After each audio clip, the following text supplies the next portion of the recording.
Reimbursement forms for travel we actually ran out of, so we're printing more up. So those should be available tomorrow at the registration desk out in front if you haven't already filled one out. The other is, as many of you probably already know, Stephen Gelbar, who was supposed to be one of our speakers, suffered a stroke a week or 10 days ago, which doesn't appear to be life-threatening, but anyway, he's in the hospital in Israel. So we were going to get some get well cards, and we'll put them up by the front desk starting around lunchtime today. If people wanted to sign those, we'll gather them all together and send them off to him. Okay, so today I want to finish up going over the sort of elementary arithmetic theory of elliptic curves. Let me start. Nope, that's not a good piece of chalk. No, I bet those got wet.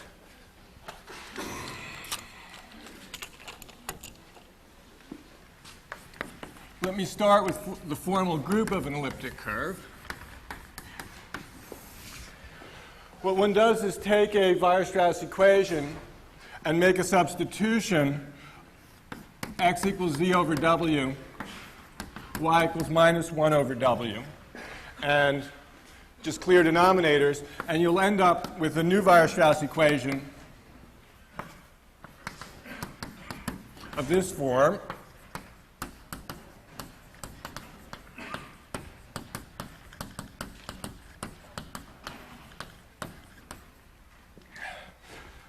What this has the effect of doing is it places the zero element of the curve at the point zw equals 0, 0. But you can then substitute this equation into itself and write w as a formal power series in z. It goes z cubed plus a1z to the fourth plus and so on. You can also then substitute this in and get formal power series for the x and the y that look like this.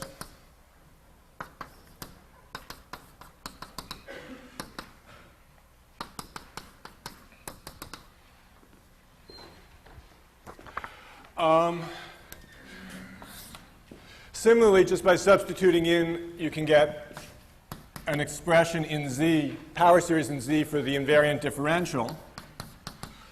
1 plus a1. Like this. And integrating that differential will give you the formal logarithm.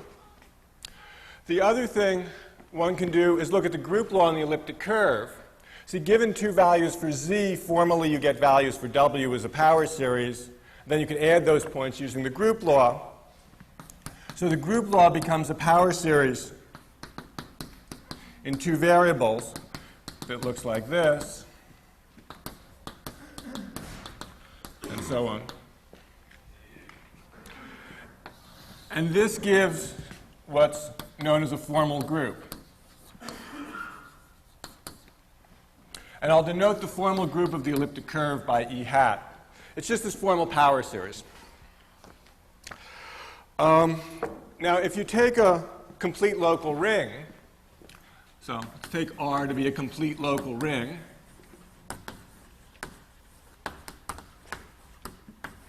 with maximal ideal P, then you can substitute elements of P into these power series and get points on the elliptic curve.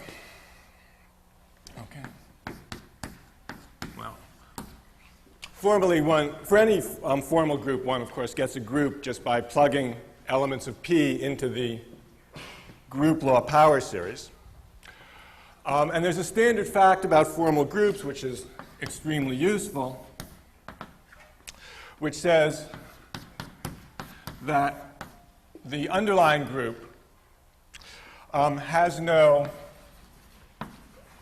well, it almost has no torsion. The only torsion points it can have is p power torsion, where p is the residue characteristic. Has no prime to p torsion, where p is the characteristic of the residue field. In particular, there's no m torsion if m is relatively prime to p.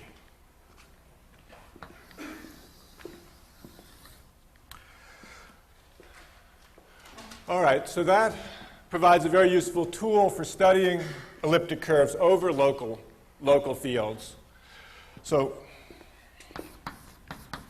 that's the next topic I want to look at, elliptic curves over local fields. So for the moment, I'll let R be a complete local ring with maximal ideal P. We'll let K be the fraction field. And little k, the residue field.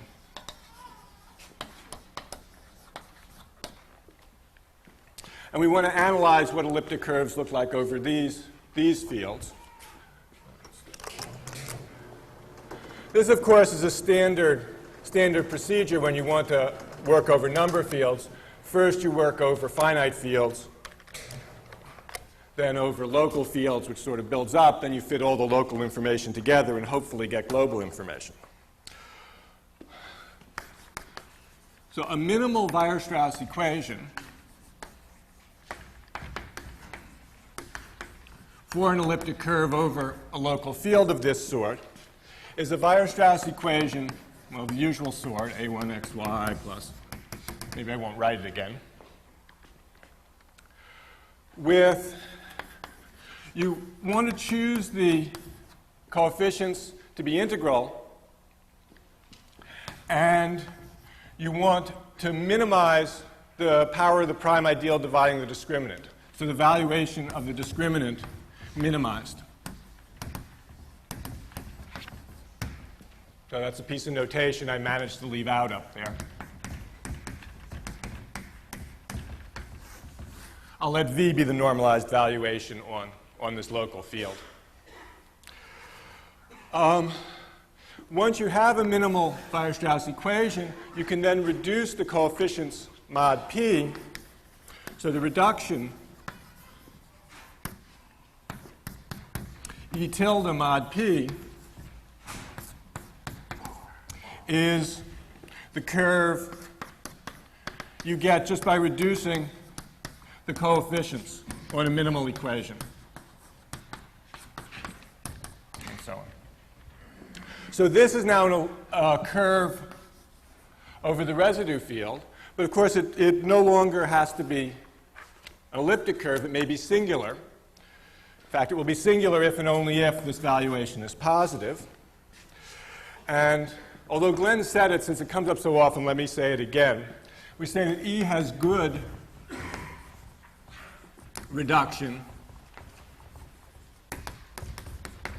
if the reduction is smooth, non-singular. It has multiplicative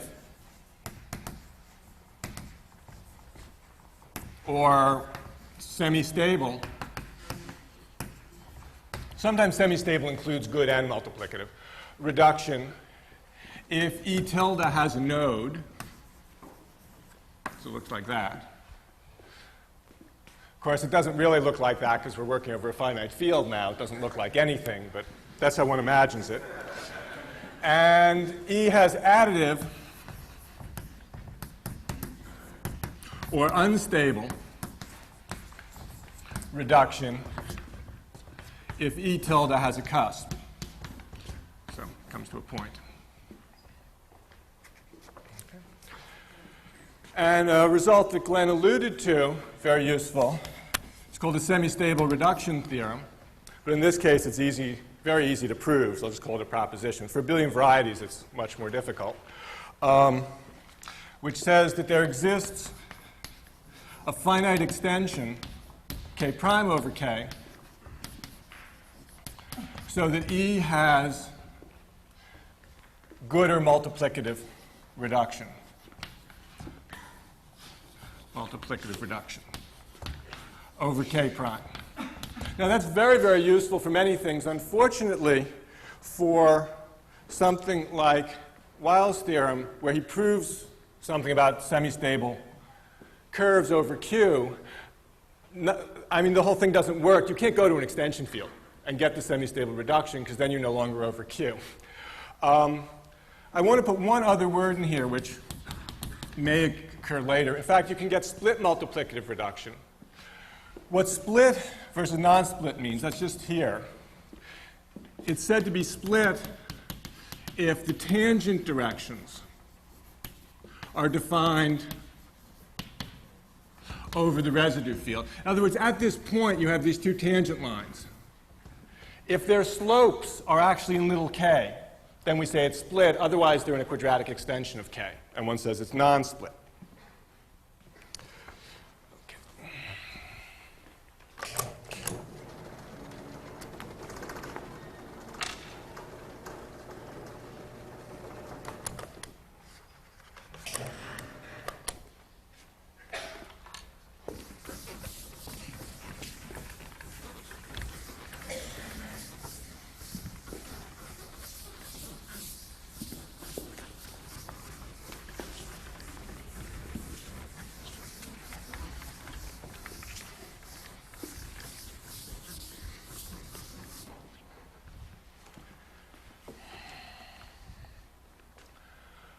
All right, so we're starting with an elliptic curve over k, so that's smooth. The reduction may be non-singular. So it makes sense to look at what I'll call E0 of k. This is the set of all points in E of k whose reduction is a non-singular point on the reduced curve. Remember, this just denotes the points which are non-singular. You have to throw away the cusp or the node. And one also looks at E1 of k, so-called kernel of reduction. Those are the points which reduce to the 0 point when you reduce modulo the maximal ideal.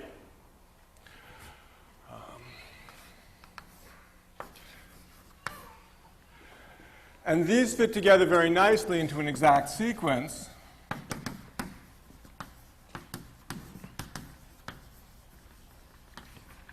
Well, you see, if you have a point in E0 of k, it goes to a non-singular point on the reduction. Remember, these non-singular points form a group, either an elliptic curve, an additive group, or a multiplicative group. That's surjective, assuming I said that k was complete. I think I said it was a complete local field. And the kernel then is, by definition, this E1 of k. Let's call that part A.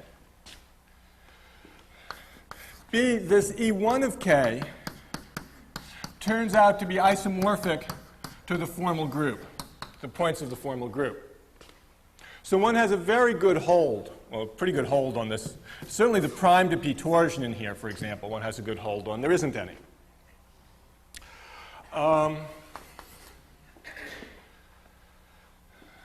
So one understands this. I'd like to say one understands this also. If it's just a finite group, after all, one has an estimate for how large it is. And if there's bad reduction, it's really easy.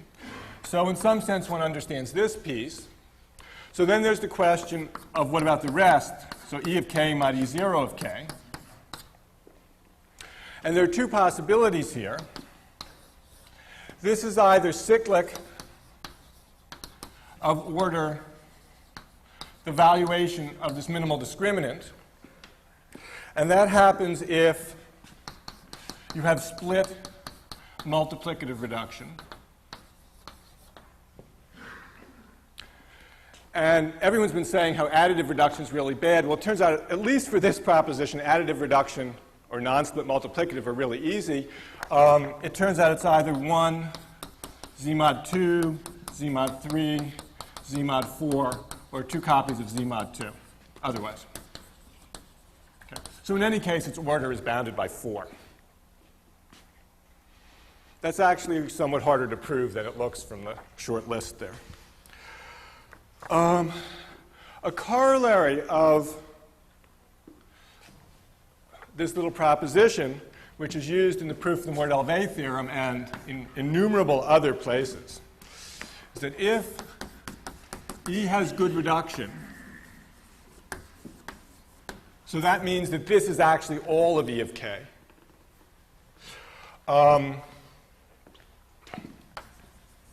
And if M is relatively prime to the residue characteristic, relatively prime to the residue characteristic, doesn't divide,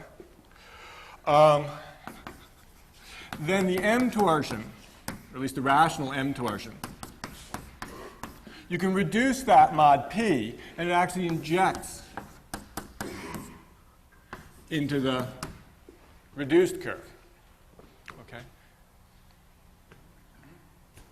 Another way to say that, essentially equivalent, is that in this situation, good reduction and p naught dividing m, so the extension generated by the m torsion is unramified. Okay.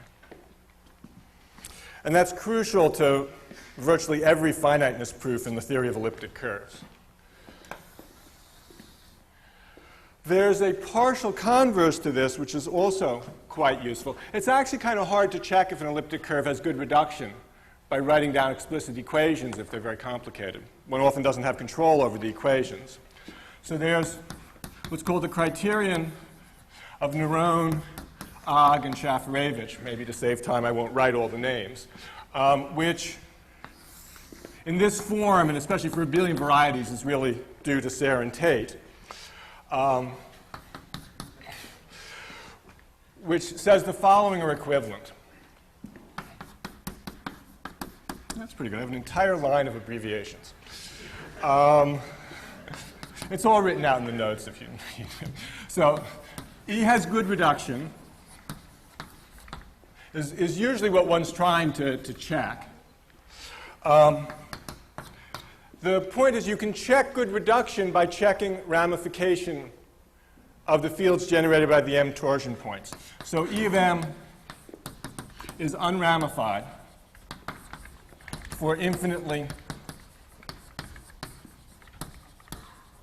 many m, relatively prime to p. When I say E of m is unramified, that just means the extension generated by the coordinates is unramified. And 3, which comes more or less the same thing, the Tate module is unramified for 1, or in fact for all L, as always, relatively prime to the characteristic. Okay. A nice corollary of this, which follows just in a few lines, but it's very hard to prove using explicit equations, is curves which are isogynous actually have the same set of primes of bad reduction. They either have good reduction or bad reduction. Okay.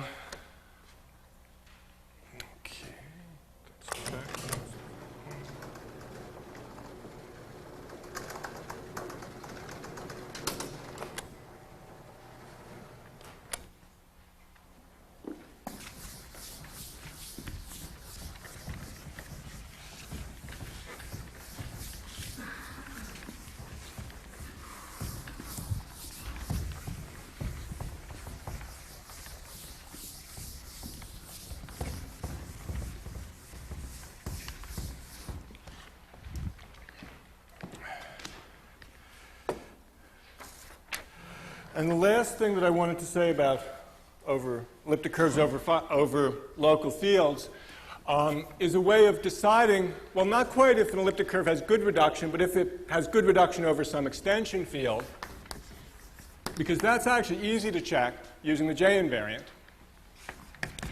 E has what's called potential good reduction.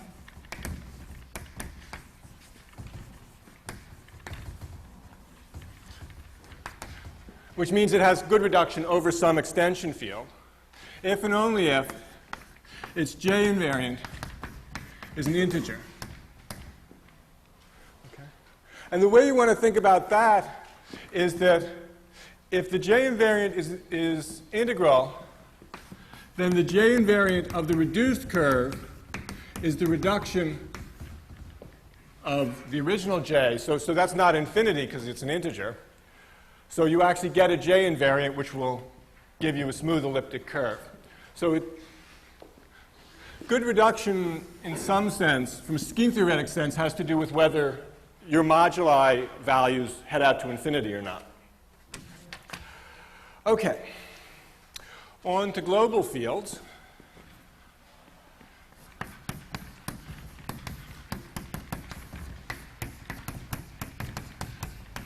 So for most of the rest of the talk, I'm going to be looking at elliptic curves over number fields. So I'll let K be a number field. Right at the end, we'll go back to local fields, but I'll give you some warning. And R will be the ring of integers. In K.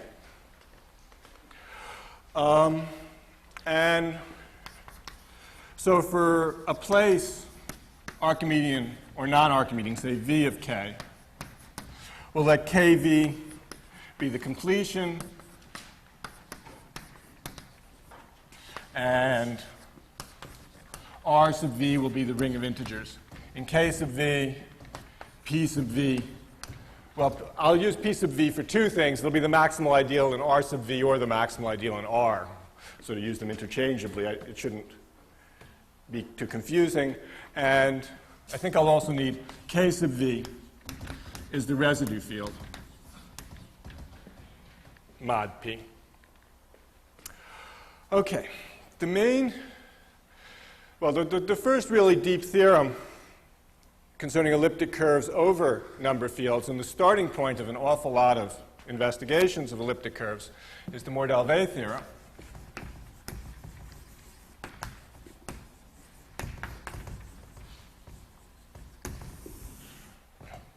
Which says that the group of rational points on the elliptic curve is a finitely generated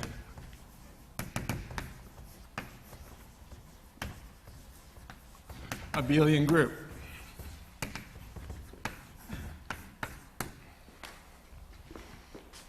And even with that, there's still lots of questions that are open concerning this group. What I'm going to be talking about for now is what's called the weak Mordell-Weil theorem. This is sort of half the theorem, which says that weak Mordell-Weil says that E of K mod ME of K is finite. Obviously a trivial corollary of the full theorem, but the proof goes the other direction. First you prove this. And the easiest way to set up the proof is to use some of the Galois cohomology that Larry Washington was talking about yesterday. So what we start out with, take an integer m at least 2, and we look at the Kummer sequence for E. So that's 0 to the m torsion to all the points defined over the algebraic closure of K, multiplication by m to 0. And then we take cohomology. Take H, GK cohomology. And I certainly don't have room to write that there, so let's.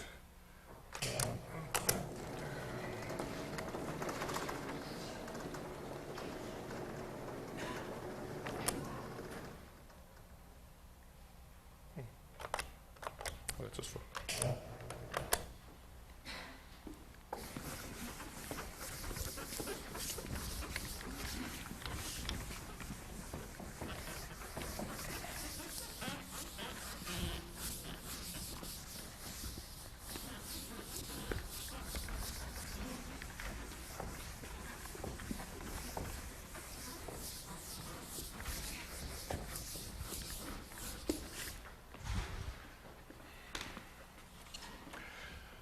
So if we take cohomology of that sequence, I'm going to start with the middle E of K. So H0 of the middle E of K bar gives me an E of K, multiplication by m to the other E of K.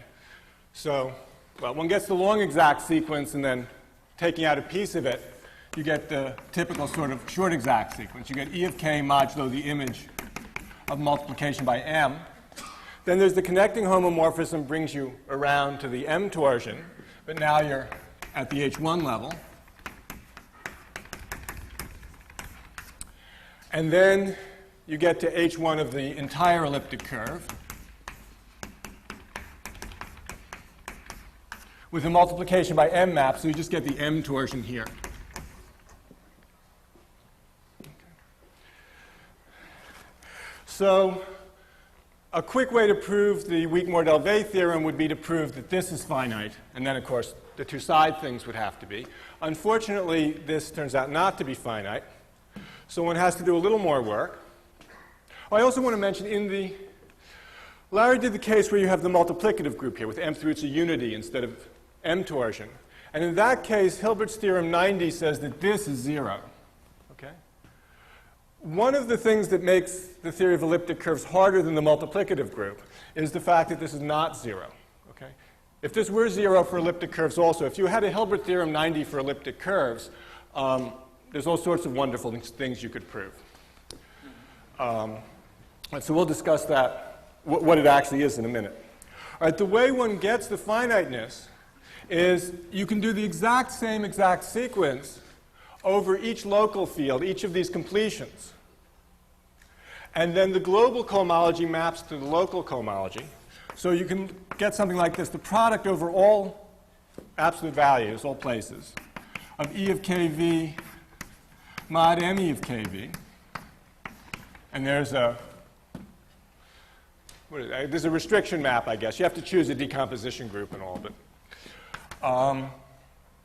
the same thing here. You get the product of the H1 of the G sub v's acting on the M torsion. G sub v will be the decomposition group at V, or a decomposition group.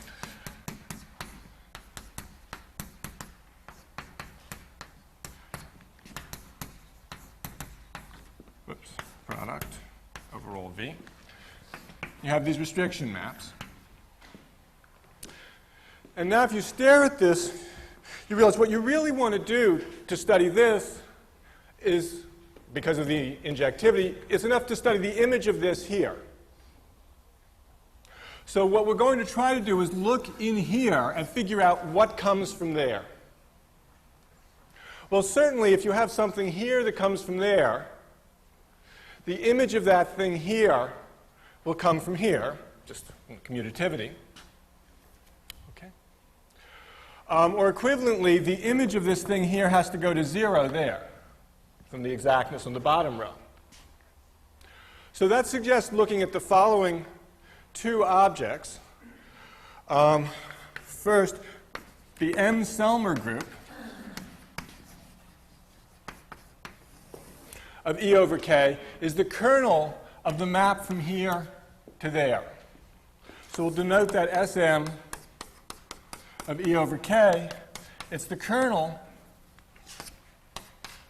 of the cohomology classes in H1G of K E of M,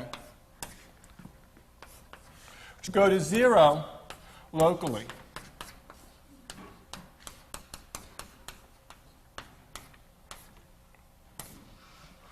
Okay. But notice not the kernel going down here, it's the kernel 2 steps there, which is the same as saying it's things here which come from there.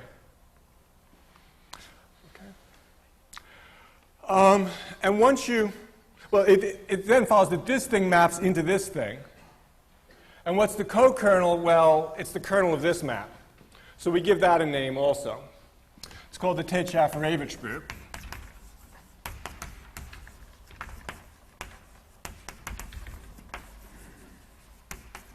And since Tate already has his Tate module, this one we use Shafarevich for. So it's a Russian Shah.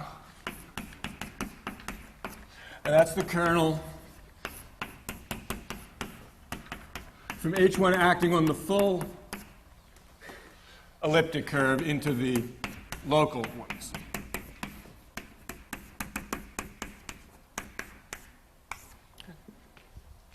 I just want to mention, there's a big difference between analyzing this and analyzing this. If you think about, I mean, to write down cocycles maybe isn't so hard. But checking if they're co-boundaries is comparatively easy here because your image is just this finite group. But checking if something's a co-boundary here is hard because you've got the entire geometric elliptic curve there to choose for your points to form the co-boundaries. Okay, so with these definitions and this and this diagram, it becomes obvious that you have an exact sequence, 0 to E of K mod ME of K, the Selmer group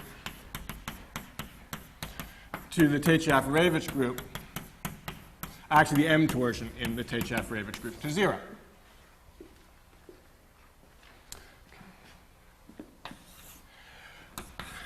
And a theorem which proves the weak Mordell-Weil theorem and actually considerably more says that, in fact, the Selmer group is finite.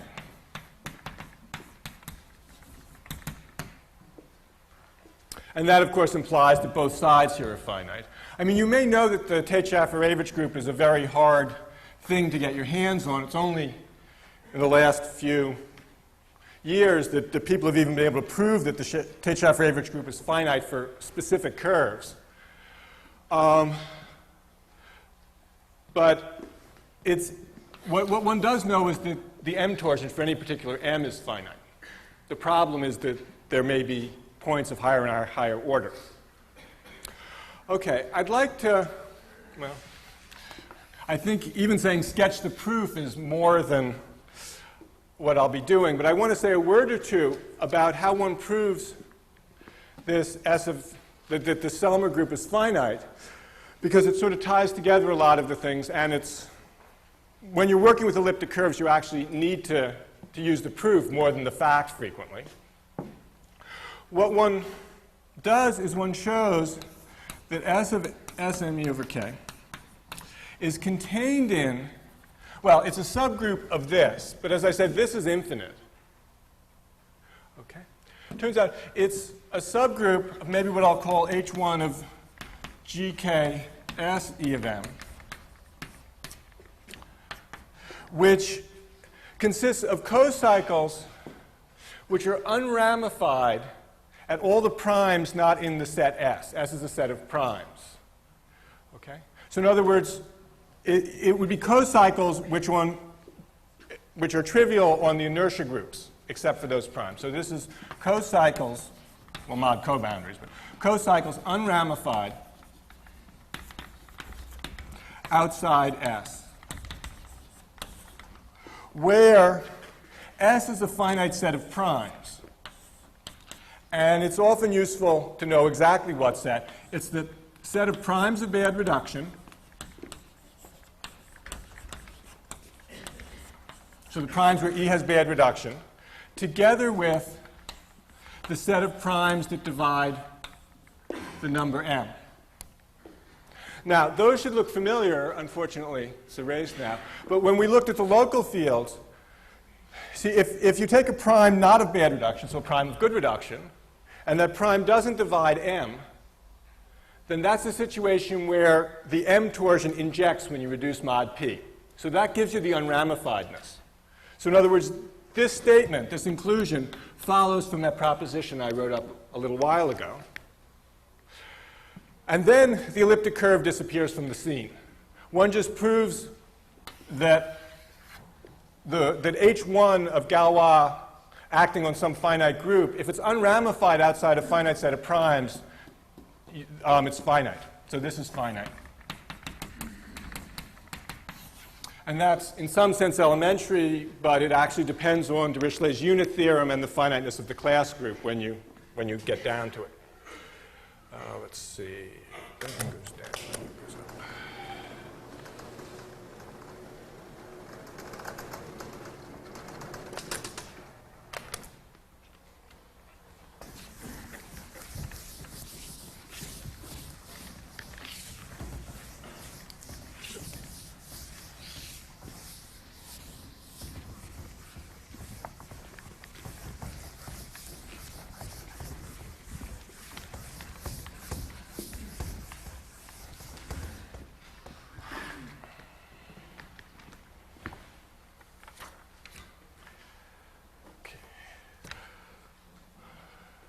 All right, the last thing I want to say about these cohomology groups is that the final term in the exact sequence there, the H1 of GK acting on E of K bar, has another interpretation, is isomorphic to the set of principal homogeneous spaces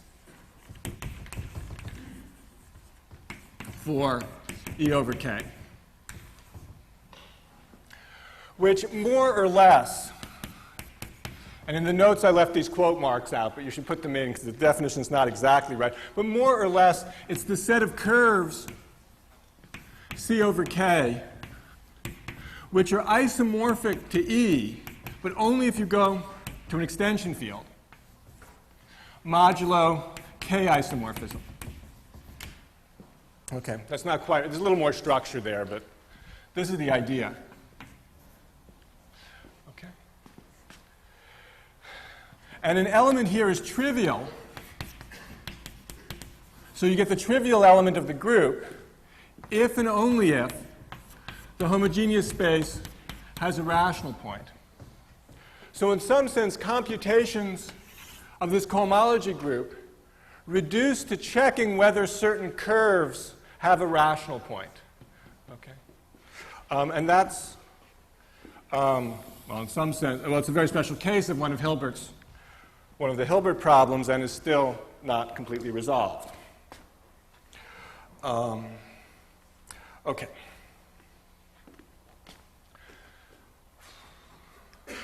The next topic that I want to look at are some quantities associated with elliptic curves.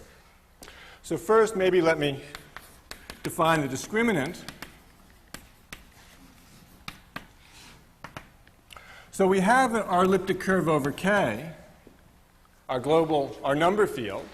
We can choose a minimal Weierstrass equation for each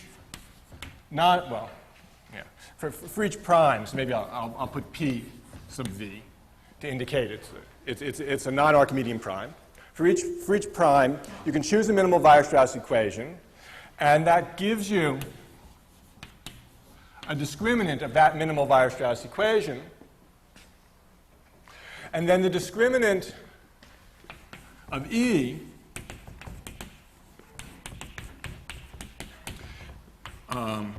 so I'll write D E over K, the minimal discriminant. You just take the product over all primes of the appropriate power of that prime.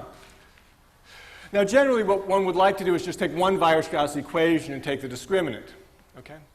And you can do that if E has class number 1. I'm sorry, did I miss something? K has class number 1. Oh.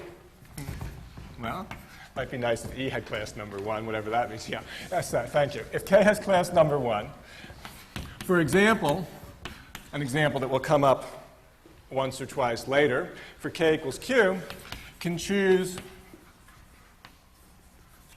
one Weierstrass equation that is minimal at all primes, and then the minimal discriminant will just be the discriminant of that equation. Well, technically, it's the ideal. It's just an ideal. Actually, over Q, one gets a number. In this case, it's unique up to 12th powers of units. In other words, in R star. In particular, over Q, since the only units are plus or minus 1 and their 12th powers are 1, you actually get a minimal discriminant as a signed integer. The sign tells you something about the real locus of the curve.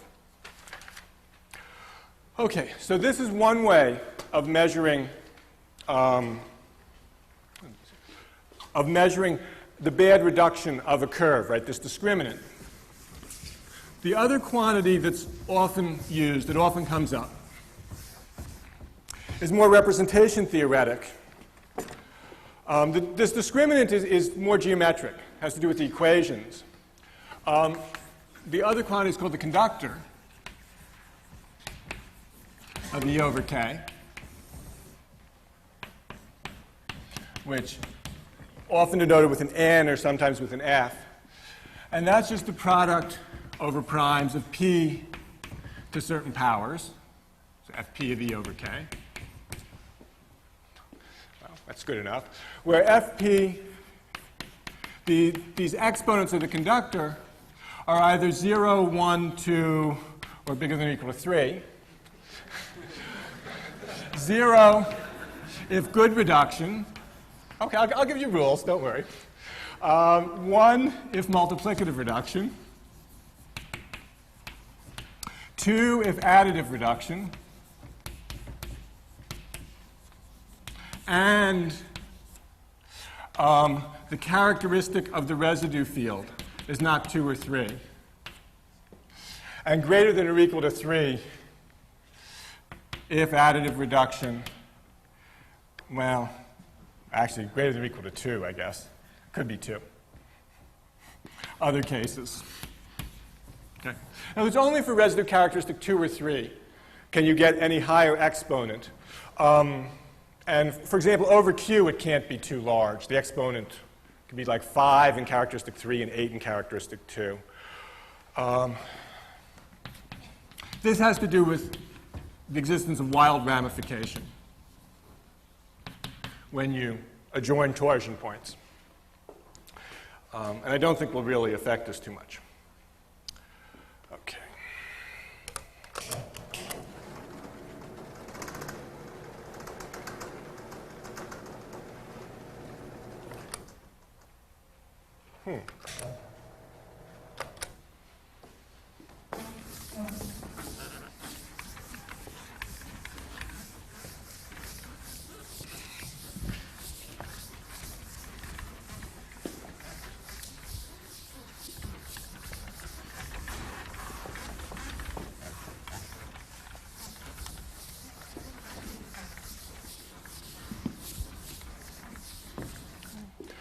The next thing to do is to fit together all the local or mod p information to get global information. So for each prime p, let AP be qp plus 1 minus the number of points on the curve defined over the residue field, where qp is the norm of p, is the number of elements in the residue field. You remember this quantity came up when we looked at elliptic curves over finite fields. And let me define a local factor for the L series that we're going to put together. It's essentially the numerator of the zeta function. Why the numerator? Well, because the denominators were so simple if you look back. One knows what they're like. They just give Riemann zeta functions. So make sure I get the right thing. All right. So it's 1 minus a sub pt plus q sub p t squared. If you have good reduction, and this is the one I always get wrong. There's a plus and a minus here. So it's 1 plus t if you have split multiplicative reduction, and 1 minus t if you have non-split multiplicative reduction, and 1 if you have additive reduction. So that's the easier one. It's the other way around? Oh, in my notes they're the other way around. So thank you. Well, before I changed it, either that was right or this was right. So, all right, no, yeah, this is correct. This looks a little odd. One thing that makes it maybe a little bit more reasonable is if you take the L function and evaluate it at 1 over qp, you get the number of kp points on the number of non-singular points.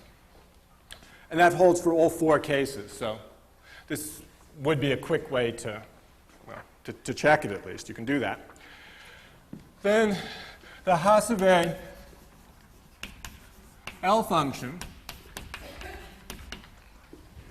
for E is just the product over all primes of the local factors evaluated at qp to the minus s power. This is very much analogous to the Euler product definition of the Riemann zeta function, for example. Okay? And you'll recall that the APs are less than or equal to twice the square root of qp, and that implies L converges for a real part of S greater than 3/2 and gives an analytic function. So there's its natural half plane of convergence.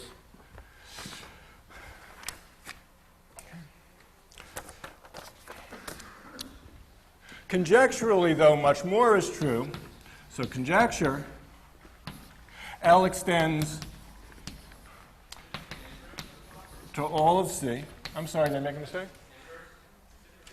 You need inverses over on the left. Oh, here. Thank you. Yep. Now it looks more like the Riemann zeta function. So the conjecture is that it extends to an analytic function on all of C and satisfies a functional equation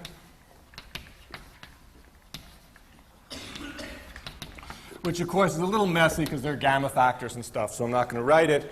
But the functional equation is for s goes to 2 minus s. So the center of the critical strip is at s equals 1 is in fact half a unit away from where you even know the function exists.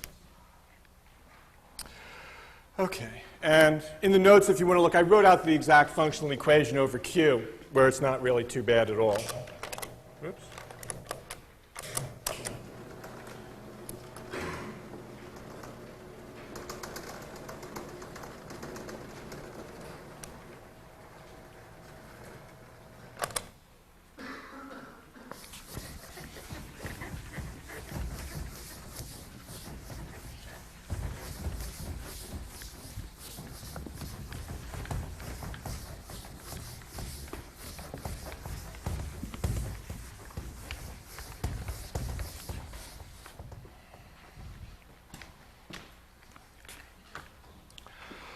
All right. Next, I want to say a few words about duality theories.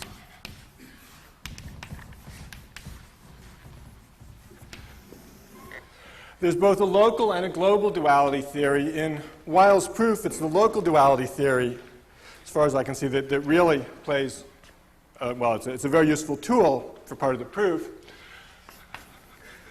So this is due to Tate. Yes. So now, E over K an elliptic curve, K now be a complete local field.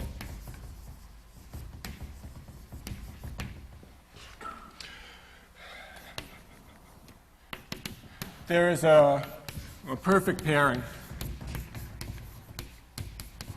a non-degenerate bilinear pairing between the K-valued points and the first cohomology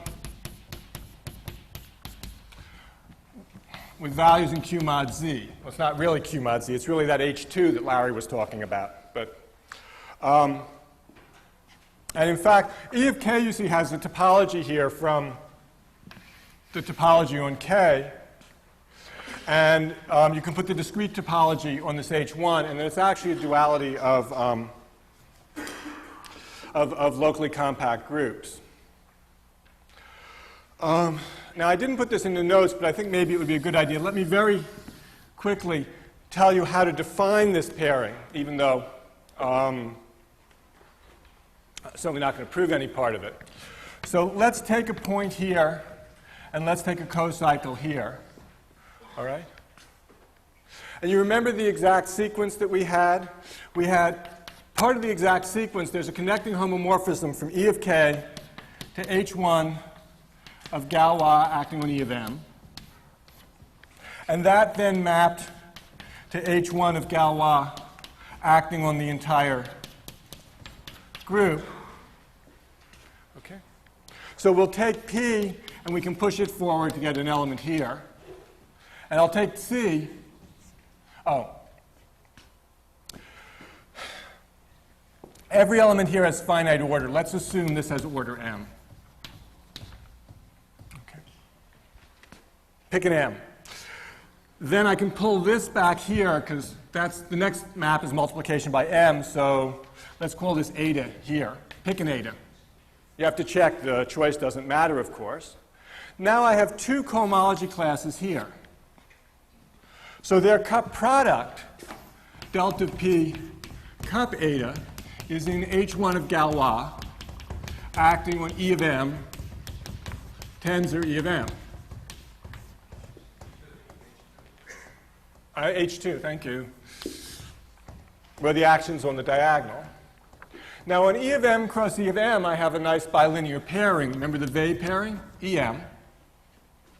So using that, you end up with an element in H2 of Galois acting on mth roots of unity. That in turn, if you like, just sits in H2 of Galois acting on the multiplicative group. And as Larry explained, that's Q mod Z. So that's where the image comes from.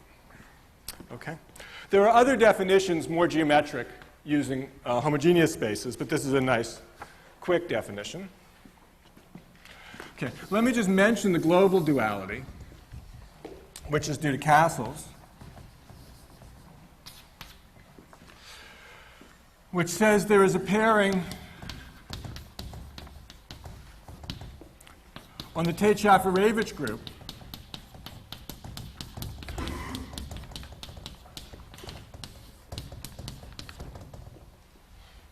and it's actually alternating.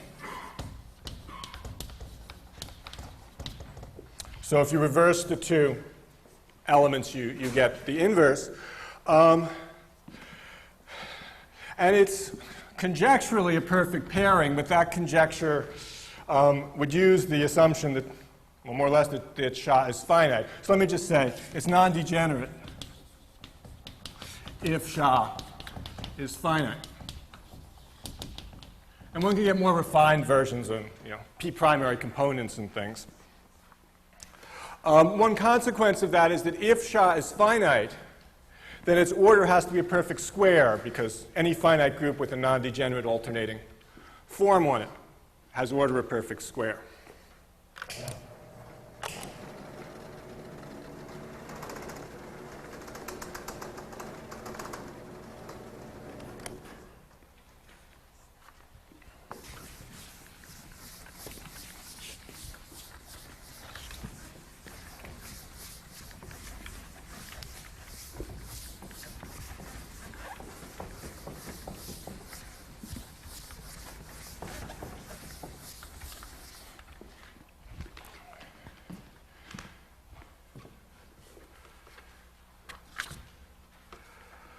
Okay, another tool that will be used, that Glenn's already mentioned, is the uniformization of elliptic curves with non-integral J invariant. So again, we're going to take K to be a complete local field.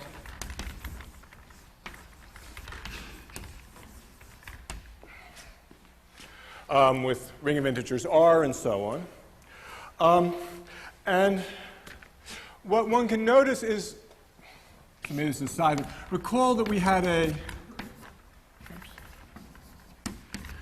isomorphism using complex analytic functions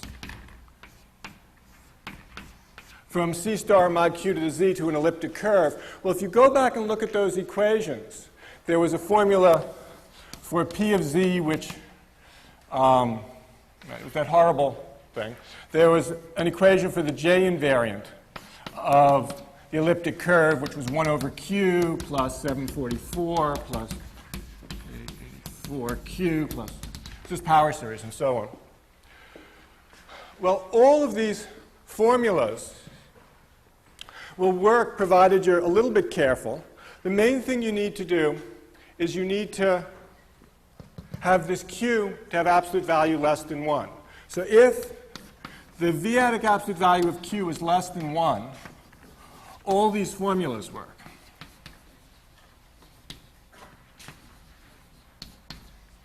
Also, the little g2 and the little g3. So you get an elliptic curve, E sub q over k, and a map, they'll call it phi, from k star, actually k bar star, mod q to the z, to the k bar value points here. Given, again, analytically, it's given by power series. Okay? But the nice thing about that is that whereas this map, you lost virtually all Galois information, all arithmetic information, this actually respects the action of Galois because of the non-Archimedean nature of the absolute value. So one can use this to get arithmetic information. The problem is not every elliptic curve looks like this. For over C, you do get every curve. Here you don't. You can see it from here. If Q is absolute value less than 1, and you're non-Archimedean, J has to have absolute value bigger than 1. And that translates over into multiplicative reduction, in fact. Well, or potential multiplicative reduction. So it has the theorem, if E has split multiplicative reduction,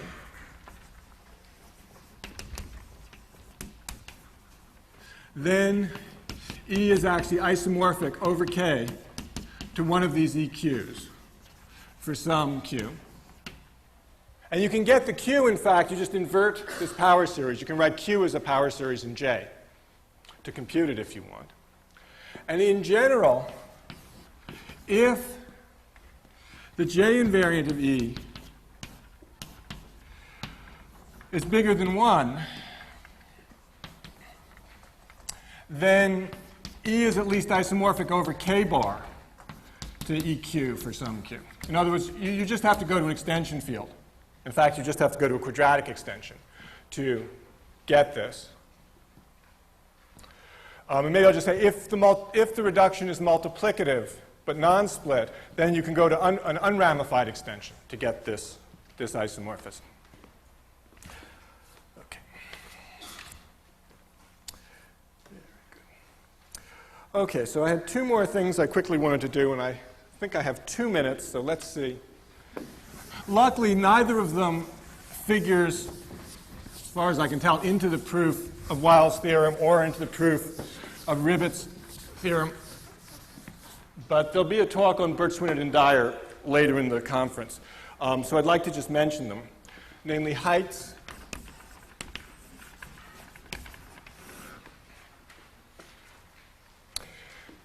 so K will be a number field for the rest of the talk.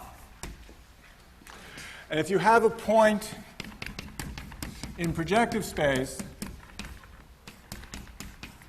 with coefficients in K, one defines the height of X to be the sum over all absolute values, so these are the absolute values of K, of log max, the absolute value of the Xi's, where this has to be normalized suitably. What I'm looking for is the absolute logarithmic height. Okay? Then on an elliptic curve, define the height of P just to be the height of its x coordinate. And set it equal to 0 if it's the point out at infinity. Then the canonical height is obtained by taking this usual height and taking a limit. So the limit as n goes to infinity of 1 over 4 to the n times the height of the 2 to the nth multiple of P. And using telescoping sums, one can show that that converges.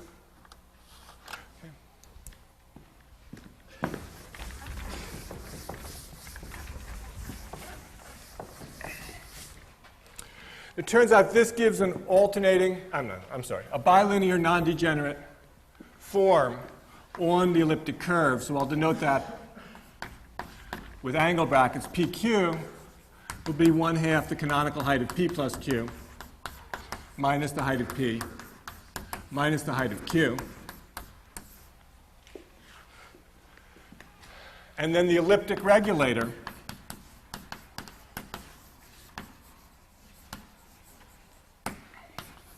R of E over K is you just take a basis P1 through PR for the Mordell-Weil group mod torsion, so a basis for the free part. You pair those using this pairing and you take the determinant.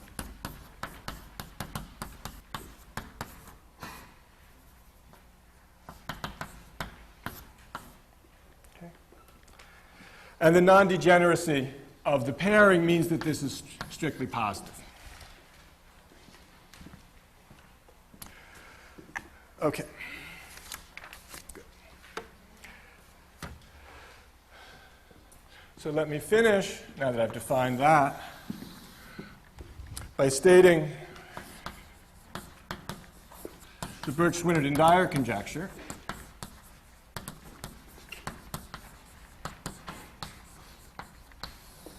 Which says something about that L series that I defined a little earlier. The first part says that the order of vanishing at s equals 1, the middle of the critical strip, of the L series is equal to the rank of the Mordell-Weil group. Okay. At present, this isn't even known to be defined there in general. Of course, over Q, it's known to be defined there for modular elliptic curves, which are now almost all elliptic curves over Q. And the second thing tells you what the leading coefficient is. So s minus 1 to the rank times L of E over K s is equal to, well, there's an Archimedean period. You know what? Since I really am out of time, let me just state this over Q, all right? Otherwise, I'm leaving out some factors like discriminant of the field. Product over primes of some fudge factors, they're integers. You get the elliptic regulator. You get the order of the Tate-Shafer-Ravitch group, which hopefully will turn out to be finite. And then you get the order of the torsion subgroup squared. And let me just say these omega p's, you remember I said E of Q, E of QP mod E0 of QP. That's finite and it has order at most 4, except with multiplicative reduction it might be cyclic of a certain order. Anyway, these are just these integers. So they're easy to compute. And this is an elliptic integral, which I won't write down. Okay, so I apologize for running a few minutes over. Thank you.